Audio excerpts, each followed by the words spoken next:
Vocês estão prontos para receber a palavra de Deus? Abra, por favor, sua Bíblia no livro de Números, no capítulo 13.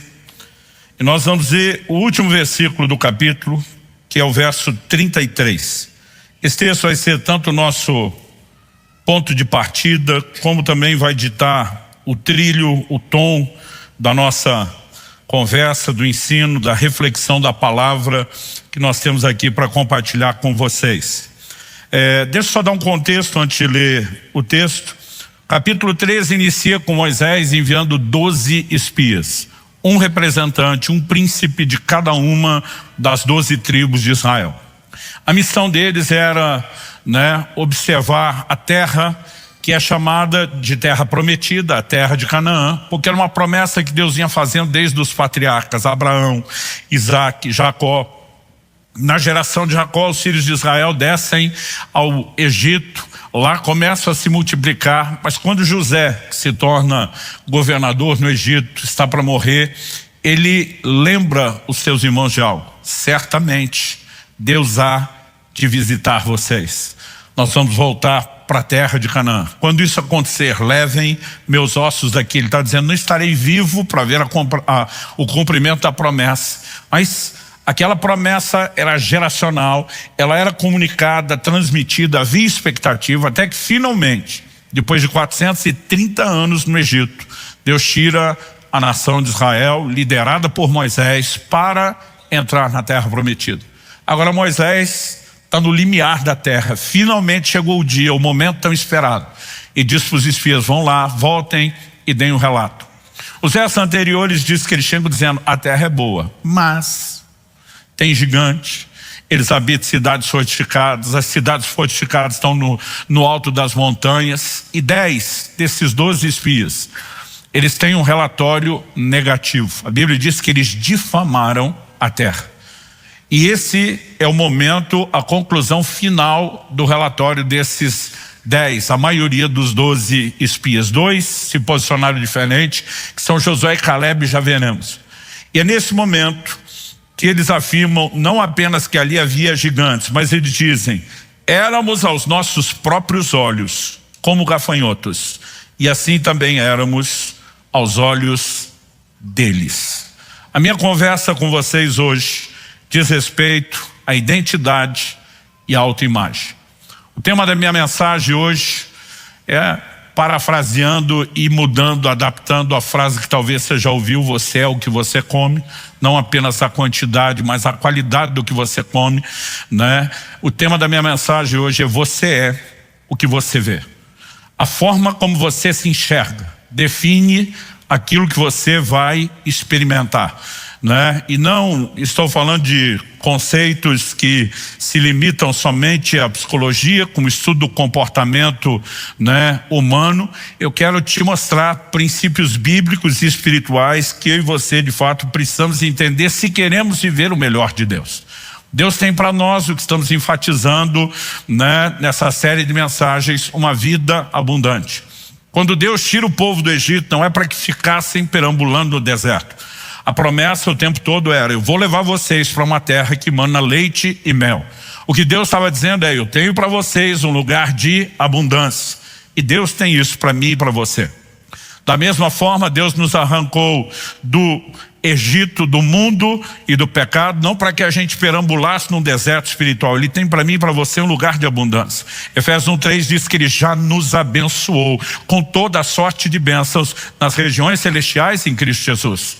Agora, assim como a nação de Israel não sairia do Egito para automaticamente entrar em Canaã, assim como eles abortaram o que Deus prometeu, uma promessa de Deus sinaliza sua vontade, sua intenção, mas o plano não pode ser vivido.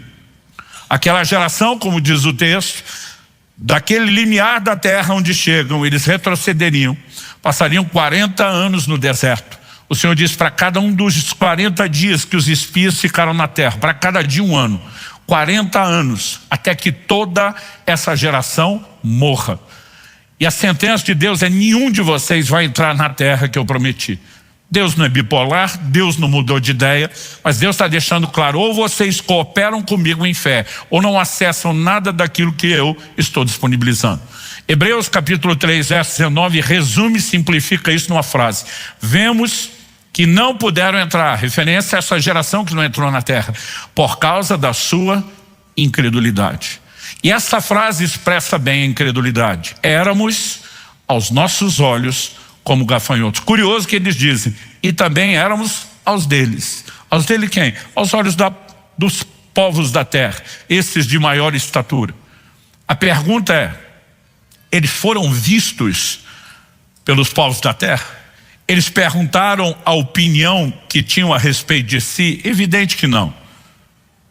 Por que podemos dizer evidente que não? É só aplicar uma lógica da própria Escritura. Josué, um dos 12 espias, quando chega na hora de entrar em Canaã, agora a próxima geração, 40 anos depois, ele também vai mandar espias, dessa vez para Jericó. Quando o rei fica sabendo que há espias, bota um grupo para caçar esses dois, para tentar localizá-los e matá-los. A vida deles estava em jogo. Os espias representavam uma brecha na segurança, um comprometimento daquilo. Se tivessem sido vistos espiando a terra, não teriam voltado para contar a história. Então, é evidente que não foram vistos, é evidente que não houve nenhum comentário sobre como eram vistos, mas quem se vê como gafanhoto, imagina que todo mundo o vê como tal. Em lugar de gafanhoto, quando você olha a perspectiva bíblica, embora eles devorem a erva verde, quase sempre a menção é que eles vêm do deserto, voltam para o deserto. A Bíblia fala de João Batista se alimentando de gafanhotos no deserto. E se lugar de gafanhoto é no deserto, eu disse, vocês se veem como tal, vão para o lugar onde vocês se enxergam. Nós temos destacado aqui no mês anterior, quando falamos de fé em milagres, que a responsabilidade de crer é nossa. O Senhor Jesus falou várias vezes, seja feito conforme a sua fé. Essa vida abundante não depende apenas da provisão e da promessa de Deus. Depende da devida correspondência. E a maneira como nos vemos, o conceito de identidade, a maneira como falamos a respeito de nós mesmos, ela não é algo meramente psicológico, emocional, mental. Nós estamos falando de algo espiritual. Talvez você vá ouvir a expressão crenças limitadoras na boca de gente que não prega a Bíblia. Mas a Bíblia fala que as crenças podem, ou nos levar além, tudo é possível que crer, ou elas podem nos limitar. Vemos que não puderam entrar por causa da sua incredulidade. Então, sem querer de forma alguma confundir aquilo que a palavra de Deus apresenta com alguns discursos modernos. Volta e meia eu vejo gente tentando mascarar com uma linguagem bíblica uma mensagem meramente de autoajuda baseada na ideia de um pensamento positivo. E é lógico que é melhor você pensar positivo do que negativo, não estou falando contra isso. Mas pensamento positivo não transforma as circunstâncias. Pensamento positivo, na verdade, é meio que quase que um auto-engano. Tá ruim, mas tá bom. Desde que eu imagine, tá bom. Vai continuar ruim do lado de fora. Você melhorou sua atitude. Já é melhor do que tá ruim do lado de fora e uma atitude ruim. Mas a mentalidade positiva, eu defino ela como você colocar um Ray-Ban de lente verde numa vaca lá no sertão mais árido que você pode encontrar do Nordeste. Ela olha para o capim seco, mas com aquela lente ela está vendo verde. Mas se botar a boca, continua seco. Não importa se você imagina o capim verde, ele vai continuar seco. Pensamento positivo pode até mudar suas atitudes, mas não mudam circunstâncias. A fé é diferente. A fé olha para o capim seco e diz, está seco. Mas eu tenho a promessa de Deus que vai reverdecer. Então eu enxergo a materialização da promessa.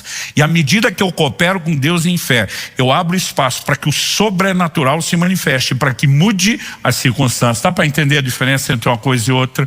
Então, não estamos falando meramente de uma boa atitude, o que já pode te ajudar mesmo se as circunstâncias não mudarem. Mas nós precisamos entender que o que estamos falando se relaciona com o mundo espiritual, se relaciona com fé e precisa ser entendido como tal.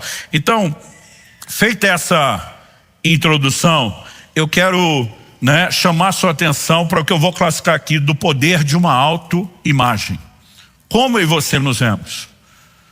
Nós vemos que isso não foi registrado à toa na Escritura. Eles se viam como gafanhotos. E normalmente aquilo que nós vemos faz parte da nossa né, declaração. O que enxergamos sobre nós mesmos, o que pensamos sobre nós mesmos, normalmente transborda pela boca. Aliás, Jesus disse, a boca fala do que está cheio, o coração. Né? Você quer saber o que uma pessoa realmente acredita, o que ela pensa, o que ela acha? Converse. E converse o máximo que você puder, porque aos poucos aquilo simplesmente vai saindo, vai transbordando. E o que eu e você precisamos compreender é, na perspectiva bíblica, qual é o poder de uma autoimagem, de uma visão correta. No livro de Provérbios, no capítulo 27, no verso 19, nós lemos: como a água reflete o rosto, assim o coração reflete o que a pessoa é.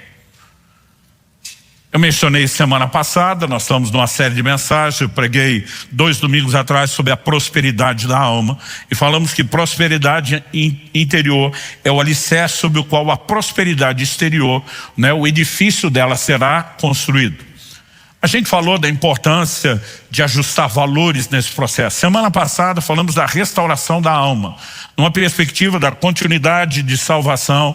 O espírito é regenerado, o corpo um dia será glorificado, até lá a carne é subjugada. Como que nós lidamos com a parte da alma no ser humano, que é tripartido, composto de espírito, alma e corpo? Nós falamos de um processo de restauração que se dá, como diz o Salmo 19:7, pela palavra de Deus. A lei do Senhor é perfeita e restaura a alma. E falamos sobre a importância de mudar valores, renovar a nossa mente, né, de que a palavra de Deus tem cura para as nossas emoções, mas eu falei muito pouco, no momento específico, quando citei o livro de Tiago, sobre identidade. E aqui eu quero ampliar o conceito de identidade, ainda trabalhando questões como prosperidade da alma, restauração da alma, tudo dentro do mesmo combo. Quando nós mencionamos o texto de Tiago, que fala da pessoa que olha no espelho, eu fiz questão de mencionar, as pessoas não tinham espelho como eu e você temos. Todo mundo tem hoje em casa objeto fácil, barato, acessível, sem o qual nós nem vivemos. Aquela época não. Então o provérbio está dizendo, como na água, a maioria das pessoas, para ver o reflexo do seu rosto, precisava achar água. Você pode trocar a leitura aqui para um entendimento simples, água por espelho. Como no espelho, o rosto que você está vendo corresponde ao seu rosto que está olhando. A Bíblia diz, assim o coração reflete quem verdadeiramente a pessoa é. Ou como diz NVI, o coração reflete quem somos nós. É por isso que a Bíblia, né, manda, entre tudo o que nós devemos guardar, temos a responsabilidade de guardar muitas coisas, mas há uma que a Bíblia destaca. Provérbios 4:23 diz, sobre tudo que se deve guardar, guarda o teu coração. Por quê? A sequência, nós temos a explicação, porque dele procedem as fontes da vida. Se alguém quiser, por qualquer pensamento ou ideia que seja, né, contaminar um rio, ele não precisa correr todo o leito do rio tentando macular a água. É só ele ir na nascente. Se ele macular a nascente, ele maculou o rio todo. A Bíblia está dizendo, guarde seu coração, porque ali estão as nascentes. As fontes brotam dali. E se algo macular aquilo, vai macular o rio todo. Maculou o coração, macula a vida. E nós precisamos entender que identidade é o que é definido no coração e afeta toda a nossa conduta, todo o nosso comportamento. Mas não é apenas como você se sente a respeito da vida, não é apenas como você se relaciona. Isso também afeta a questão do mundo espiritual e a maneira como nós interagimos com ele. É por isso que Provérbios 23:7 diz, porque como imagina em sua alma, assim ele é. A forma como eu e você nos vemos, ela acaba definindo o que nós vamos realizar, né? O que nós podemos fazer. E sim, nós precisamos nos enxergar de forma correta e apropriada. E a minha ideia aqui não é exaltar o humanismo e tentar dizer que o homem é bom por si mesmo. A Bíblia nos apresenta a verdade de um ser humano corrompido, cheio de falhas, de defeitos, mas nós precisamos, quando falamos de identidade, entender quem somos em Deus. Qual é a nossa identidade em Cristo? O que podemos ser com Ele? E é isso que muda completamente a história e a equação. Agora, quando falamos de uma autoimagem, é evidente que nós precisamos entender que há parâmetros bíblicos. No livro de Romanos, no capítulo 12 e no verso 3, a Bíblia diz: ninguém pense de si além do que convém. A Bíblia está dizendo que há uma maneira de pensar sobre nós mesmos que, de acordo com a Escritura, é o que convém, é o padrão. Então nós não podemos ir além, mas também não podemos ficar aquém. Tem gente que pensa menos de si, ele se autodeprecia. E o pior é que muitos mascaram isso como humildade. Mas tem gente que também, não é só que ele pensa bem, ele está pensando demais de si. Ele já foi além. E nós já mostramos antes que quem entra nesse terreno de orgulho e presunção não está alinhado com prosperidade da alma. A Bíblia diz que Deus resiste ao soberbo, mas dá graça aos humildes. O problema é que a gente acha que ser humilde é pensar quem. A gente confunde humildade com autodepreciação. Eu vou repetir o conceito que eu já falei aqui dentro dessa sequência de mensagens. Se eu falar para você que eu sou humilde, você vai achar que eu sou depois que eu falei? Não. Agora, se eu falasse para você que eu sou um modelo de humildade, você vai falar: agora estragou de vez. Porque nós temos um conceito equivocado sobre humildade, né? Quem é humilde não fala de si, não fala bem de si. Agora, se o que eu e você pensamos for verdadeiro, aí vai dar ruim para Jesus. Porque Jesus diz: aprendam de mim, que sou manso e humilde de coração. Jesus não só se chamou de humilde, ele disse que é um modelo de humildade para mim e para você. E se isso não é ser humilde, Jesus estragou tudo. É mais fácil eu e você deduzirmos que nós estamos errados com esse conceito do que ele. C.S. Lewis, o grande escritor, explica isso de uma outra forma. Ele diz: humildade não é pensar menos de si, é pensar menos em si. Ou seja, você sai do centro, mas não precisa se autodepreciar. O mesmo Jesus que dizia isso, ele também disse: o Espírito do Senhor está sobre mim, porque me ungiu para curar, para libertar, para pregar o Evangelho. O foco não era eu sou bom. Deus me capacitou para oferecer algo a vocês. Eu não preciso me depreciar, eu não preciso dizer que eu não tenho nada a oferecer, eu só preciso lembrar: não é de mim.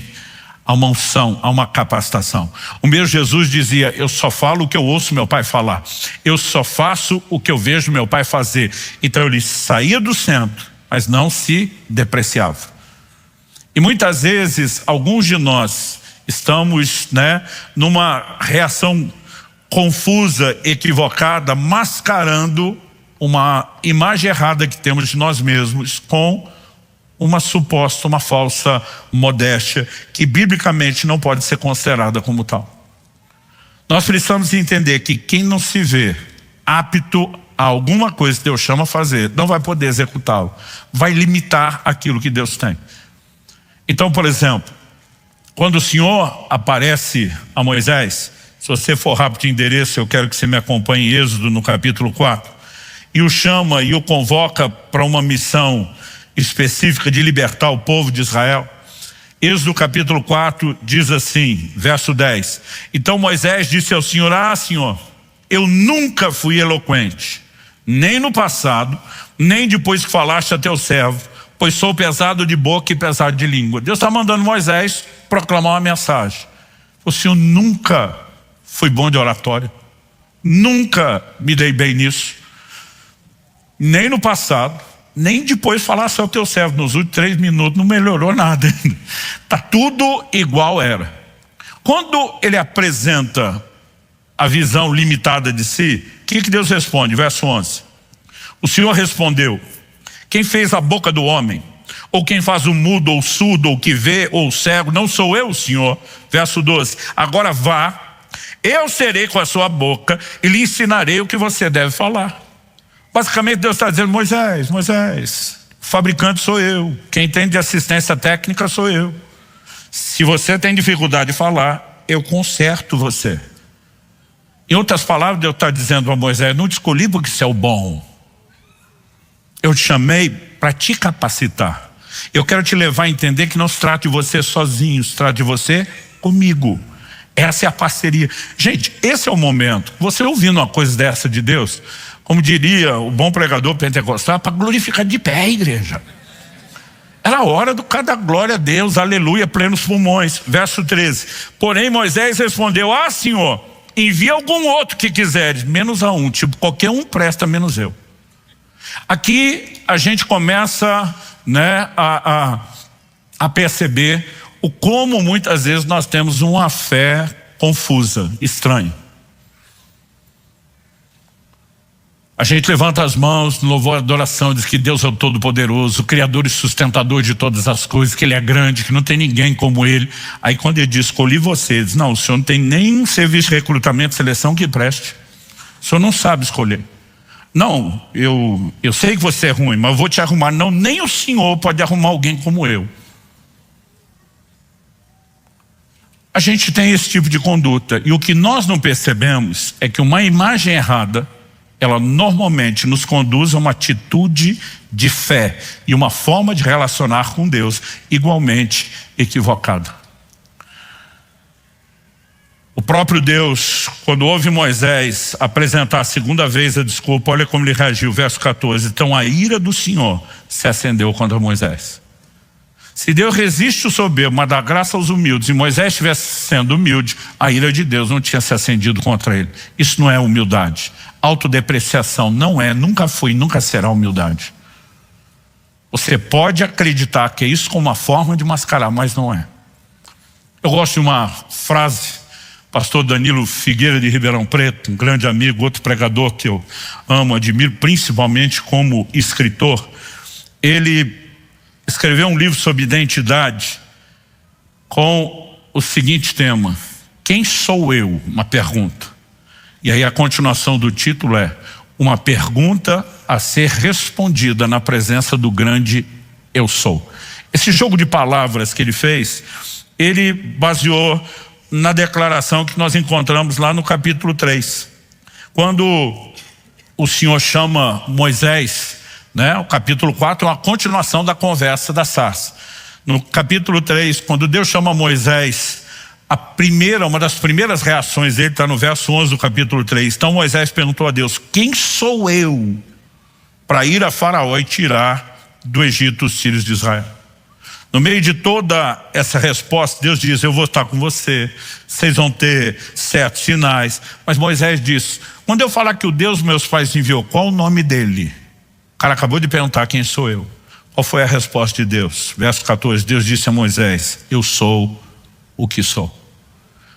O quem sou eu é uma pergunta para ser respondida na presença do grande eu sou. A nossa identidade, estamos falando do povo de Deus, ela está intimamente ligada e associada ao que nós somos em Deus. Daniel 11:32 diz: o povo que conhece o seu Deus será forte e fará proezas. Aquilo que fazemos, realização, né? Aquilo que eu e você pensamos de nós mesmos, ser forte, o nosso conceito, tudo depende da revelação de Deus que nós temos. Então, eu não estou falando apenas de você ir para o espelho e praticar um momento de autoempoderamento. Você é o cara, você é lindo, você é forte, você é inteligente, né? Muito mais do que isso, nós precisamos entender o que é que Deus está dizendo a respeito de mim e de você. E construir corretamente. Porque, gente, é do ser humano essa coisa de valorizar as imperfeições. Jeremias capítulo 1 verso 4, quando Deus chama o profeta, ele age exatamente da mesma forma que Moisés. O texto diz assim: a palavra do Senhor veio a mim dizendo: antes de formá-lo no ventre materno, eu já o conhecia, antes de você nascer, eu consagrei e constituí profeta às nações. Isso aqui é outra coisa que você ouve direto de Deus, não alguém que chegou e falou: olha, eu acho, parece que Deus está mandando eu falar isso para você. Outra é você ouvir a voz do próprio Deus. Essa aqui é outra fase que a gente diria para glorificar de pé. Qual a resposta de Jeremias, verso 6? Então eu disse: ah, Senhor Deus, eis que eu não sei falar porque eu não passo de uma criança. Deus está dizendo: antes de você nascer, eu já te conheci, eu tinha planos a seu respeito. Onde você estava no ventre da sua mãe, você era só um feto, eu te consagrei profeta. Deus está dizendo: você já era profeta antes de nascer. Um feto profeta me fez apelidar Jeremias de um profeta nessa época. Quando ele nasceu e deu o primeiro chorinho, já era profético. Quando ele está aprendendo as primeiras palavras, ele já tem carga profética. Por que eu estou dizendo isso? Porque quando ele diz, não passo de um menino, de uma criança, a palavra ali é menino, não é o bebê recém-nascido, nem a criança que já fala alguma coisa, mas não articula bem. Ele só não tem a linguagem de adulto. No momento que ele apresenta a desculpa, eu não sei falar, o que é que Deus diz para ele? Que lindo, Jeremias, sua humildade me toca, me impressiona, como eu queria que todo mundo fosse como você. É isso? Não. Verso 7. Mas o Senhor me disse, não diga, não passe de uma criança, porque a todos a quem eu enviar você irá. Tudo que eu lhe ordenar você falará. Não tenha medo de ninguém, porque eu estou com você para livrá-lo, diz o Senhor. Verso 9. Depois o Senhor estendeu a mão, tocou na minha boca e o Senhor me disse, eis que ponho as minhas palavras na tua boca. Em outras palavras, Deus está dizendo para Jeremias, você acha que eu fui atrás de você porque tu era bom orador, mané? Ele está dizendo, é a minha palavra, é a minha capacitação. Nunca as coisas disseram respeito a você. Pare de se ver sozinho. Deus está dizendo, sou eu que te capacito. Então, quando falamos dessa capacitação, a gente não acha que nós somos mais do que somos sozinhos, mas a gente também não se acha no meio do caminho. A gente mencionou, quando falou da prosperidade da alma, que Uzias, enquanto buscou o Senhor, Deus o fez prosperar. Tem gente que a hora que prospera, tira Deus da equação. Eu sou o cara. É a hora que o Nabucodonosor olha e fala, essa é a Babilônia que eu construí.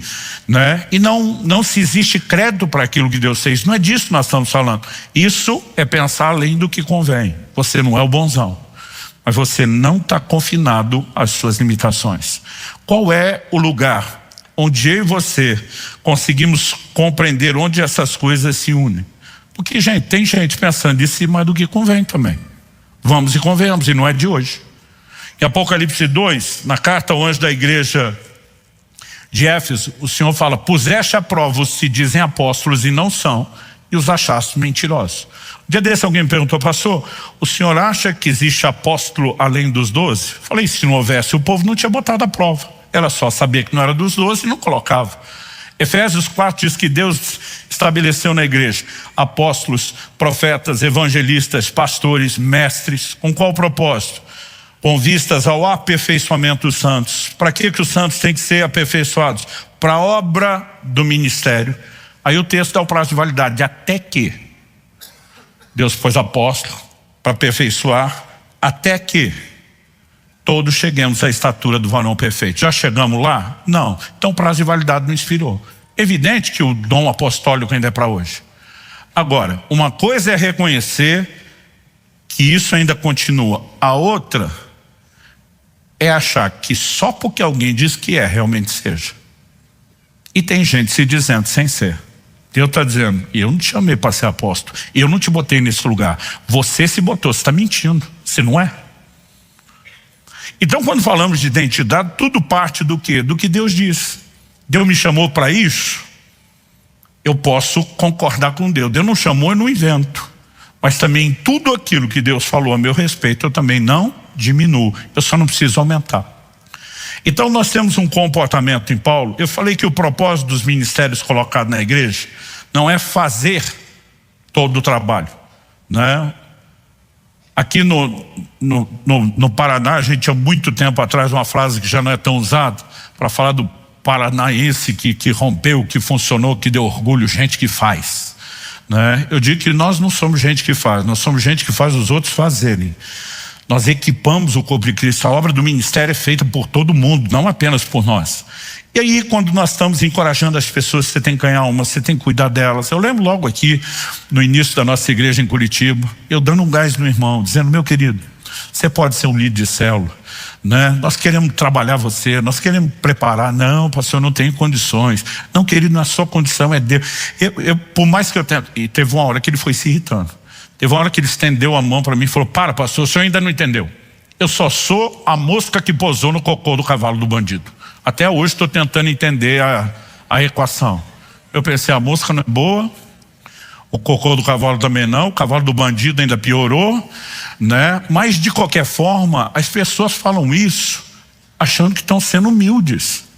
Isso não tem a ver com humildade. O Jeremias está lá dizendo, eu só sou uma criança. Deus diz, não diga isso. É quase como Deus dissesse, e você acha que eu não sei o que você é? Você acha que eu não sei escolher? Você acha que eu não tenho condição de capacitar quem eu escolho? Quando a gente se deprecia, principalmente diante do contexto da vida cristã, do que Deus nos chamou para ser e fazer, nós estamos, na verdade, depreciando Ele. Agora, não precisamos também ir além. Em 2 Coríntios 10:13, Paulo diz que ele não iria além dos limites que Deus estabeleceu para o seu ministério. Mas Paulo não tinha essa desculpa. Eu e você precisamos entender que nós não somos o resultado da nossa história. O que você foi antes da conversão é uma coisa.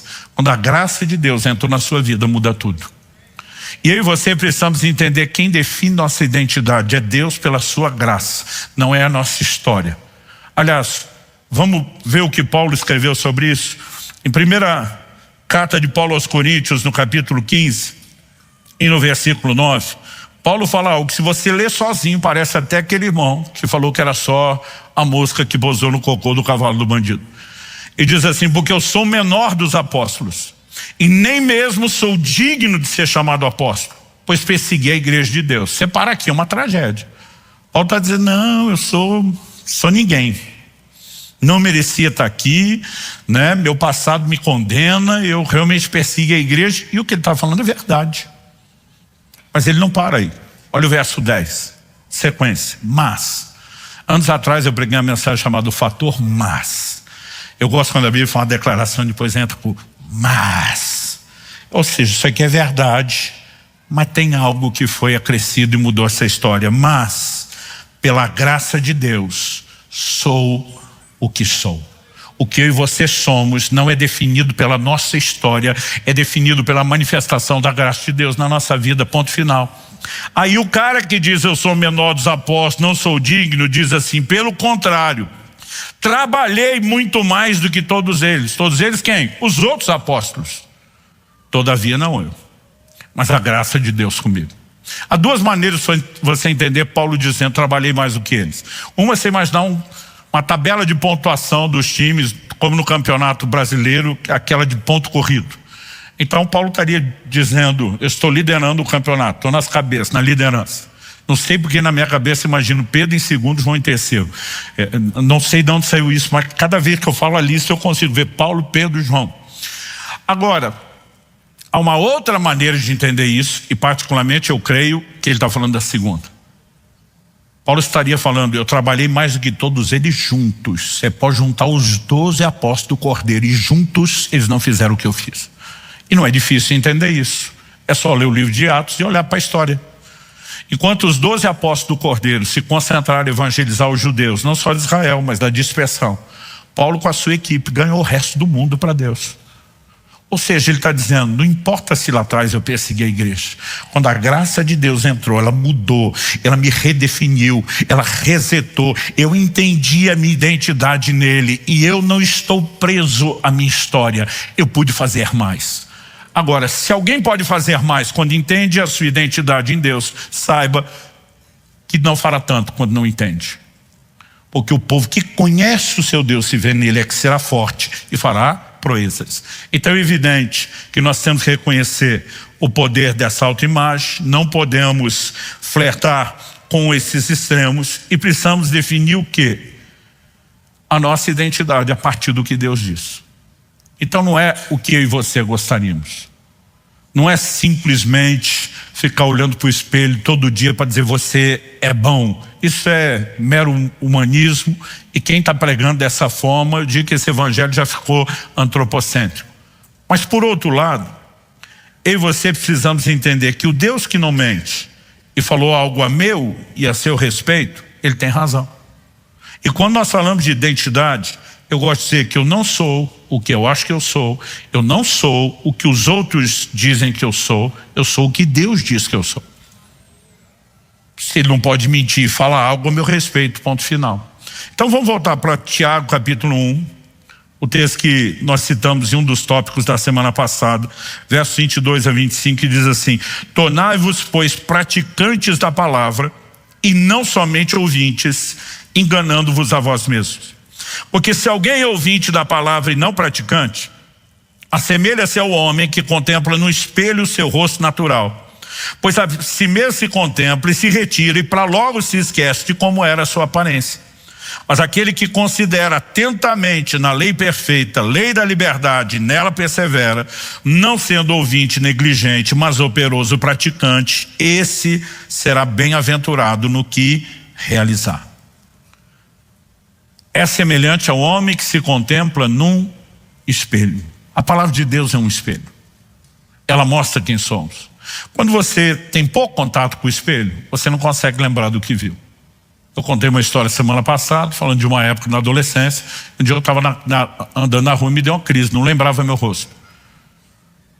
Mas eu posso te contar uma outra, de uma época que a gente já lidava com o espelho todo dia, acordava, ia lá lavar o rosto, escovar os dentes, me via todo dia. Mas isso foi na virada de 2007 para 2008. Nós fizemos, logo no início da igreja aqui, um voto, os pastores, e todo mundo naquele voto de consagração raspou a cabeça. E quem tinha raspou a barba. Alguns chamaram do voto de feiura, porque ficou uma coisa terrível. Uma coisa é ver um desse jeito, mas a outra todo mundo aparecer desse jeito, né? Num segundo momento que eu fiz isso, pra você ter uma ideia, fui buscar meus filhos na escola. Eles nunca tinham me visto nem sem barba, nem sem cabelo. Os dois passaram direto por mim, não me reconheceram. Quando eu chamava, eles olhavam tipo assim, a voz bate, mas o que é isso que eu estou olhando? Mas uma coisa é alguém que está vendo a primeira vez. Gente, eu passei pelo menos uma semana levando susto na frente do espelho. Eu acordava aqui, porque aquilo não batia com o que eu lembrava, não era o que eu estava acostumado a ver. Agora, quando a Bíblia diz, aquele que considera atentamente na lei perfeita, a lei da liberdade, considera, gasta tempo, está prestando atenção, visualizando exatamente o que está vendo no espelho, não vai esquecer de quem é. O problema de alguns de nós temos pouco tempo no espelho. Às vezes a gente sai de um culto, o coração cheio de fé, vou voar, é isso mesmo, eu e Deus, nós somos a maioria. Lá no meio da semana a gente já esqueceu de tudo. Agora, nós precisamos de tempo com a palavra e permitir que aquilo que Deus diga seja o que de fato nos defina. Em Amós 3:3 a Bíblia diz, como andarão dois juntos se não estiverem de acordo? Se você quer andar com Deus, tem que estar de acordo com Deus. Você tem que pensar sobre você, o que Deus pensa sobre você. Você tem que falar sobre você, o que Deus fala sobre você. Não é tão difícil de entender, gente. Aliás, tudo aquilo que pensamos, quando somos moldados por Deus a pensar corretamente, Ele também nos manda não apenas nos ver dessa forma, Ele nos manda falar. Porque a fé tem uma visão. A Bíblia diz, Moisés ficou firme como quem veio o invisível. Às vezes ela não olha para a circunstância, ela olha porque Deus falou, mas tem uma visão. Mas a fé também tem uma confissão. Em Romanos 10, Paulo diz, se no teu coração creres e com a tua boca confessares. A fé, ela tem uma confissão. Eu vejo muito pregador hoje em dia criticando, porque isso foi levado a alguns extremos no meio de alguns grupos, a confissão positiva. Como se a Bíblia não falasse nada sobre isso. Eu digo, se você quer confrontar o fato de alguém ter feito a coisa certa do jeito errado, explique-lhe para não fazer do jeito errado. Mas não pense, não leve as pessoas a achar que elas têm que deixar de fazer a coisa certa. Quando Jesus está falando sobre jejum, ele diz para os discípulos, não jejuem como jejuns hipócritas, ou seja, não façam do jeito dele, mas vocês vão fazer do jeito certo. E confissão, gente, é algo bíblico. Abre comigo no livro de Hebreus, capítulo 13, verso 5. Aqui Deus está falando sobre avareza, o contexto, e a importância do contentamento. Mas Ele vai nos ensinar um princípio. Hebreus 13, 5 e 6. Que a vida de vocês seja isenta de avareza. Contentem-se com as coisas que vocês têm. Porque Deus disse, guarde essa frase, porque Deus disse, de maneira alguma deixarei você, nunca jamais o abandonarei. Isso é uma citação tanto do livro de Deuteronômio como do livro de Josué. Deus disse, está lá na escritura, Deus falou mesmo. Versículo 6. Assim, afirmemos confiantemente. Agora vem a citação de outro texto bíblico. O Senhor é o meu auxílio, não temerei. O que me poderá fazer o homem? Uma provável situação ao Salmo 118, verso 6.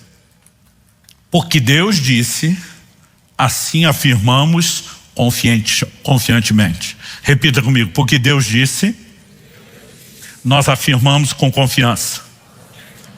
Ou seja, a gente repete, a gente declara, a gente confessa o que Deus tem falado a nosso respeito. Isso é parte da expressão de fé. Então nós não mudamos apenas a maneira como nos vemos interiormente, nós precisamos mudar a nossa fala. E tem muita gente que, em vez de estar alinhado com a palavra, está alinhado à sua história, ao seu passado.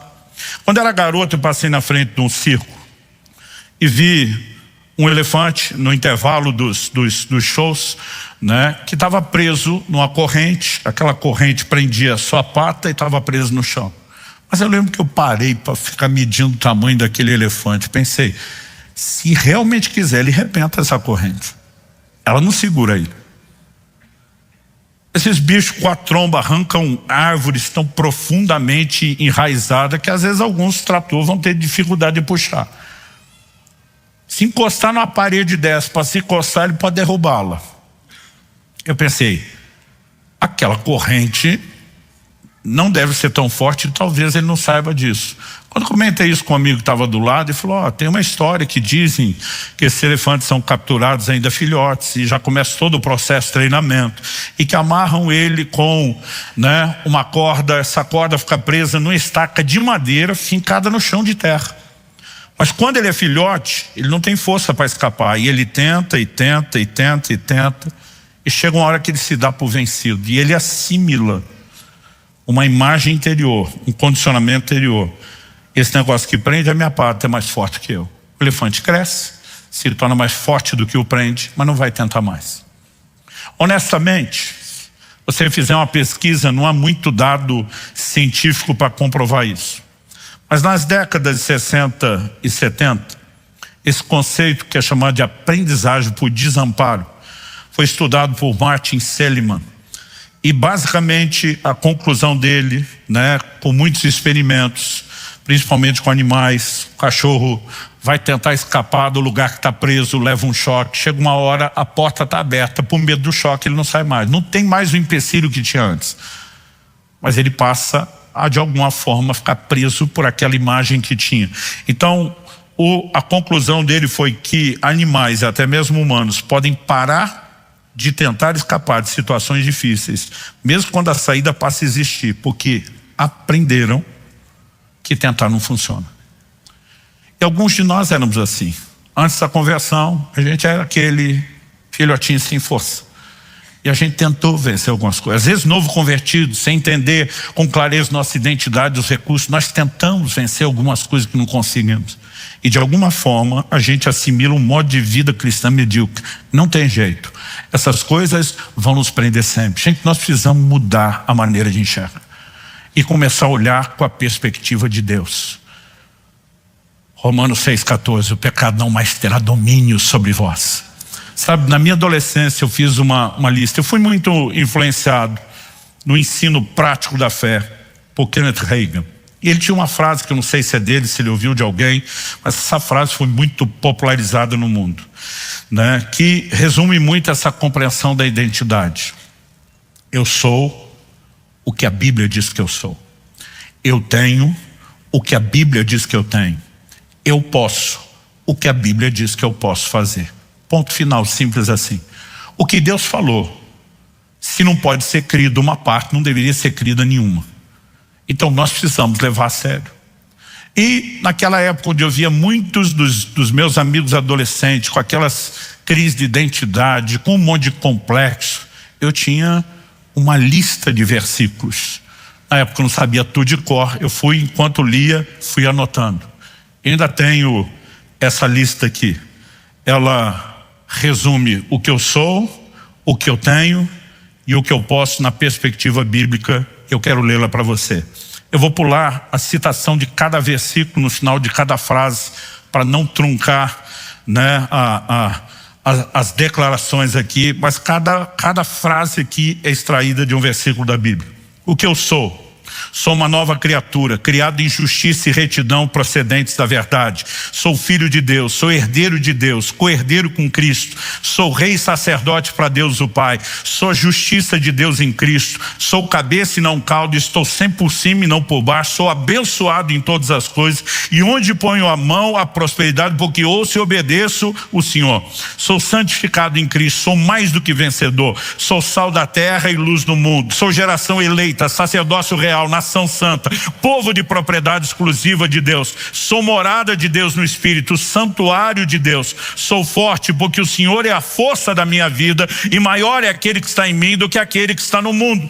Sou amado de Deus, precioso aos seus olhos. Sou perdoado e livre de toda condenação, do domínio do pecado, de toda maldição. Sou livre do poder do diabo, pois fui transportado do reino das trevas para o reino de luz. Sou curado pelas pisaduras de Jesus. Sou guardado pelos anjos de Deus. Eu sou o que a Bíblia diz que eu sou.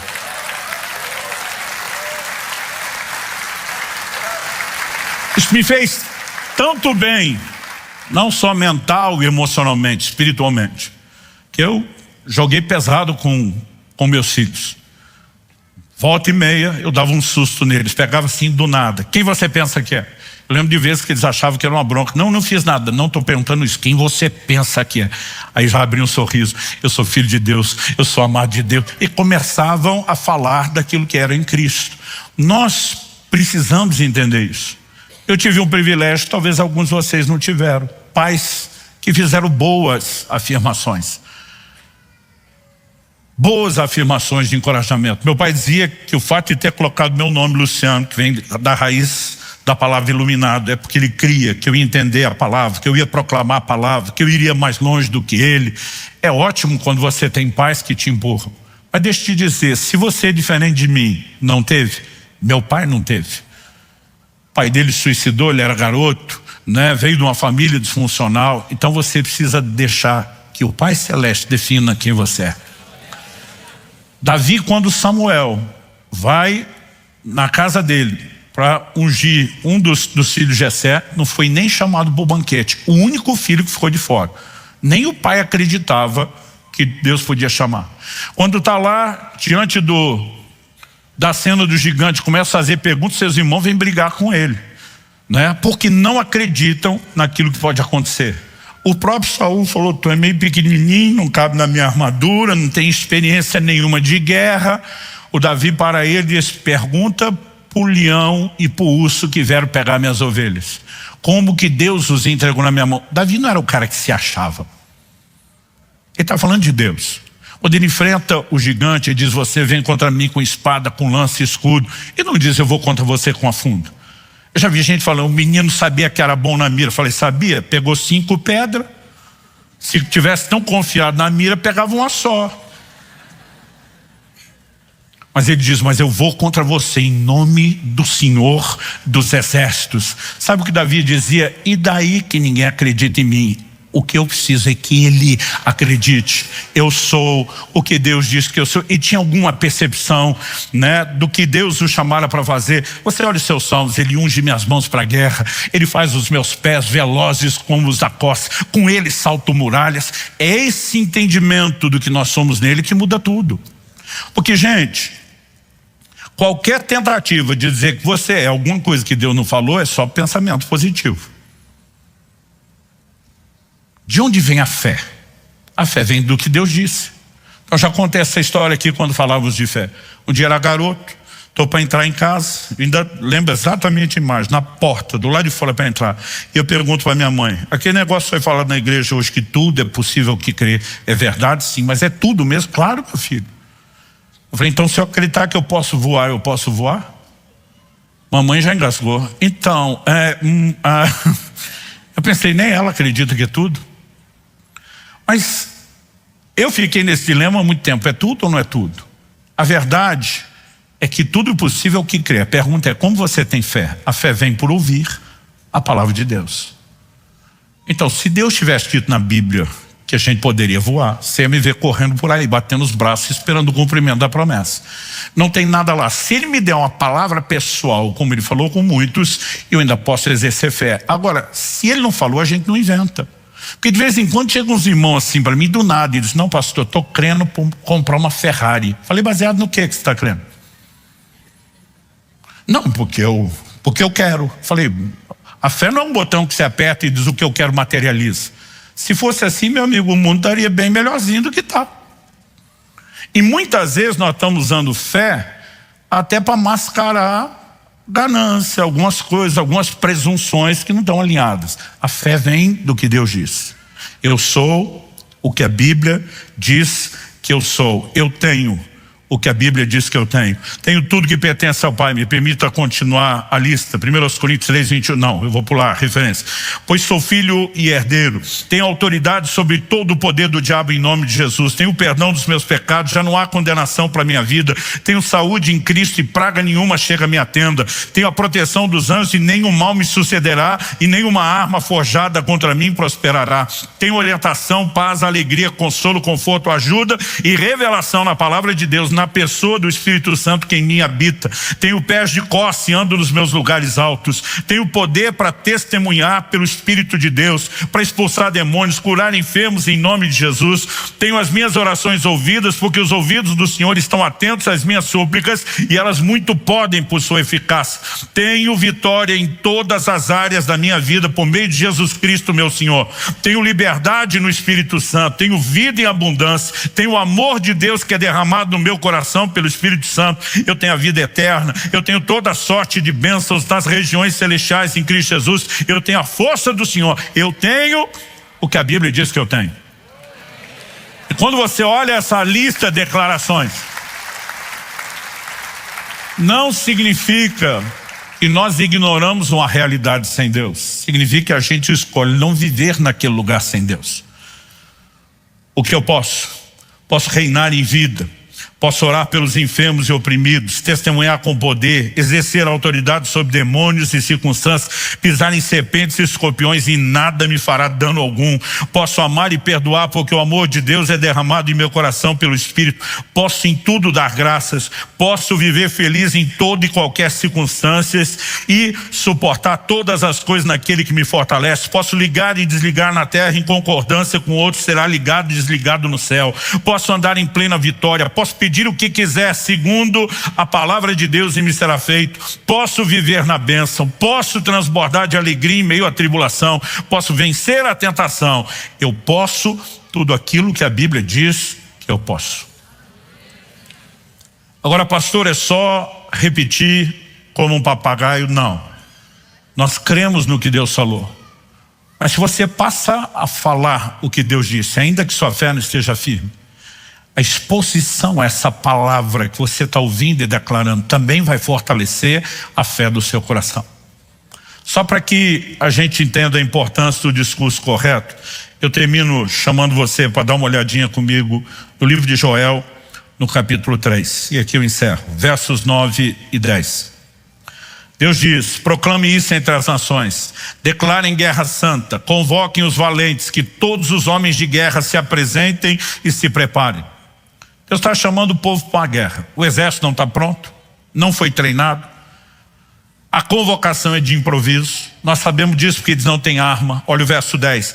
Transformem suas lâminas de arado em espadas e as suas foices em lança. O povo não tem treinamento, não tem armamento. O que você acha? Convocado de última hora, sem nenhuma estrutura para a batalha. O que eles vão pensar? Nós vamos ganhar toda a guerra que surgir pela frente. Aí a frase final do verso 10. Deus diz assim: e diga ao fraco, eu sou forte. Você pode repetir isso comigo? E diga ao fraco, eu sou forte. Gente, o que Deus está fazendo? Está mandando a pessoa mentir? Deus não nos faria mentir.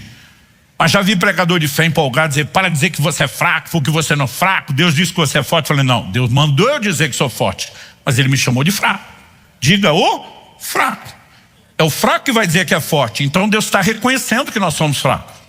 Aliás, sem Ele é o que nós somos: fraco, fraquinho, fracote, chama como você quiser. Mas Deus está dizendo, isso é o que você é sozinho. Quando eu te convoco para minha guerra, quando você é alistado no meu exército, você não está mais sozinho. Você não luta com seus recursos, você está comigo. E sua fraqueza no oceano da minha grandeza, ela desaparece. Então muda o seu discurso, se vai lutar comigo, você é forte. Então é essa a capacidade de nos ver nele. Agora, a gente se vê diferente, a gente fala de forma diferente. Quem está entendendo? Então nós precisamos mudar a nossa visão, mudar o nosso discurso, porque no final das contas, você é o que você vê.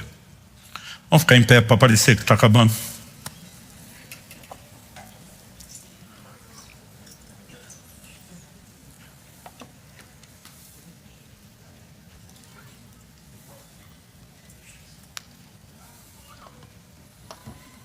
Talvez você passou o treinamento de uma vida de gente dizendo, você nunca vai ser nada, você nunca vai ser ninguém, você nunca vai vencer, você nunca vai ser bem sucedido. Preste atenção, você não é o que os outros dizem que você é. Você é o que Deus diz que você é. Você tem o que Deus diz que você tem. Você pode o que Deus diz que você pode fazer. Aqueles 10 espias dizem, não tem jeito. Nós somos gafanhotos diante desses gigantes. Não tem jeito. Eu digo, então não entra mesmo. O Caleb está lá dizendo, ausentou-se dele sua segurança, nós vamos consumi-los como pão. Gente, com mais de 80 anos de idade, entra na terra e já chega intimando Josué, eu quero aquele monte, aquele mais alto, aquele mais difícil que assustou todo mundo. E diz, minha força para guerrear é a mesma desde aquela época. Porque diz, eu não vou brigar só na força do braço.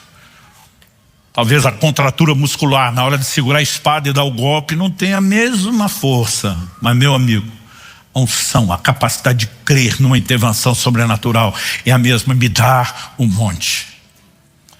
Eu e você podemos escolher nos ver diferente, não nos achando melhores sozinhos, mas entendendo quem somos em Deus, os recursos que temos nele. Gente, isso muda completamente as coisas. Eu vi muita gente que recebeu um chamado muito parecido com o meu e nunca avançou. Porque ficava com Moisés, envia outro. Eu dizia para Deus, me bota no lugar desses que não quer, eu quero, eu estou dentro. Vocês estão abrindo mão da vez, eu entro, eu aceito qualquer um. Eu vi muita gente ficar para trás. Eu e você não precisamos enterrar que Deus nos prometeu, o que Ele nos chamou para fazer, porque estamos nos enxergando de forma errada. Ah, pastor, mas foi uma vida de treinamento errado. É por isso que agora nós precisamos de restauração da nossa mente, mudar, entre outras coisas, a forma como nós nos vemos. E quando essa identidade é alinhada, meu amigo, nós vamos ver que não é só algo psicológico, mental, emocional, isso se relaciona com o mundo espiritual, com a expressão da nossa fé. Que Deus nos ajude a entender e corresponder devidamente. Eu vou soltar essa lista para que pelos líderes de célula elas cheguem para vocês na semana. Se você quiser ler esses versículos, se você quiser fazer esse tipo de declarações, você pode fazer sua própria lista. Eu poderia hoje fazer uma lista bem mais completa, mas eu gosto de lembrar de como tudo começou. Com aquele pouco que eu enxerguei já foi o suficiente para me revolucionar. O entendimento do que era o chamado de Deus, da importância aos olhos do Senhor, foi tão impactante na minha vida, que enquanto a maioria dos adolescentes estava lá cheio de complexo, eu não conseguia ter isso. Eu dizia, cara, Deus me enxergou, Deus me achou, Deus me chamou. O resto não importa. Saul foi um cara que fez muita coisa errada, mas ele tem um exemplo que você pode imitar. Quando ele foi ungido rei, tem muita gente que celebra, dá presente, mas tem os que ficam falando mal. A Bíblia diz que para esses, Saul se fez de surdo. Tipo quando a gente brinca aqui, fala para o irmão ao seu lado, deixa Deus te usar, me dá um livro de presentes, finge que não ouve. Foi isso que ele fez. Então quando as pessoas falarem algo que não tem nada a ver com o que Deus te chamou e falou a seu respeito, se faça de surdo. O que importa é o que Deus disse. E se Deus falou, está falado, ponto final. Pai, eu oro por cada um dos meus irmãos e irmãs nesse lugar e por aqueles que nos acompanham pela internet, ao vivo ou posteriormente por meio de uma gravação. Eu oro que nesse momento em que oram comigo, que o Espírito de Deus os envolva. Senhor, muito mais do que um encorajamento meramente humano, natural, emocional, nós oramos por aquela faísca de ignição que só o Teu Espírito pode acender. A fé que nasce de ouvir e de receber a Tua palavra. Ó Deus, aquela graça que nos acompanha para nos orientar na aplicação prática, na correspondência à Tua palavra. Nós clamamos pelos recursos do céu, para que aquilo que foi ouvido não caia no esquecimento, mas entre no lugar, ó Deus, naquele terreno da prática da nossa vida, da nossa conduta, que possamos de fato gastar tempo